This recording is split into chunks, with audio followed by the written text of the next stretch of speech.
Well, snowboarding for me, it started in 1987. My brother and I had seen snowboarding before, we never tried it. And then we saw on James Bond, A View to a Kill, how he crashed the snowmobile and the ski off the front of it flew off and he grabbed it and used it as a snowboard. So at that point we decided we would go over to our grandpa's place and find a piece of wood and use belts or whatever it took and just shape it like a surfboard.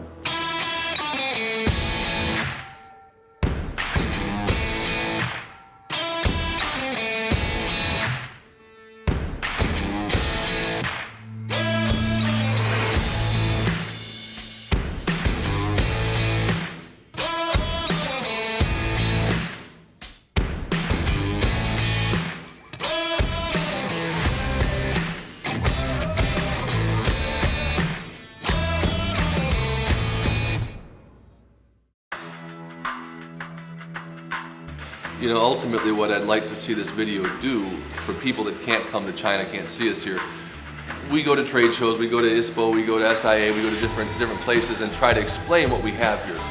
And I think that we do drum up some interest, right? And people that have visited us come away with really, really good reviews. For somebody that can't come to China, can't come and see our product, can't come walk the floor with Ben or Dan, they can look at the video and see, you know, wow, this is absolutely a gem, and this is a place that could make world-class, you know, best in the industry product. Sure, you can make cheaper boards, but you know what's actually going to be inside it. We buy all grade A materials, and everything that we use is, you know, top notch. The same materials that, you know, Dan's mostly used throughout his career, building and designing boards and skis. So it shows in our quality. Most of the materials that we use, we import a lot of materials from Germany, Europe, Austria. Top sheet materials, base materials, metal edge. We import some of our materials from the US. So most of our product-specific materials, the top sheet base, the plastics, are all imported to China. So we're not using you know, subpar materials that other factories may be using to cut costs and things like that. So really we're able to create the same type of products that you'd find in the US or Europe from those factories because we're using the same materials that they are. It's interesting because we have backgrounds in manufacturing, we have background in China. I've been in China 22 years. They've spent 12 years in China, living in China. We both speak Chinese and are very in tune with what it takes to be successful in China. And so we really felt like, together with Dan's experience in the background in the snowboard industry, that we could really have a great partnership. So it really has worked out well in setting up this company and manufacturing to a high standard with the lower cost that China it brings to the table. So our cost savings is really in, you know, some of our labor's cheaper, that sort of thing.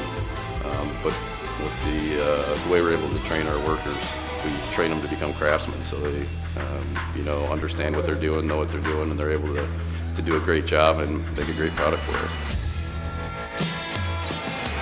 So we want to continue to grow as a company, continue to expand our capacity. We've shown that recently in the last few years. We've added more space in our factory, we've added more workers. We're going to continue to expand as needed. We have capital resources to do so.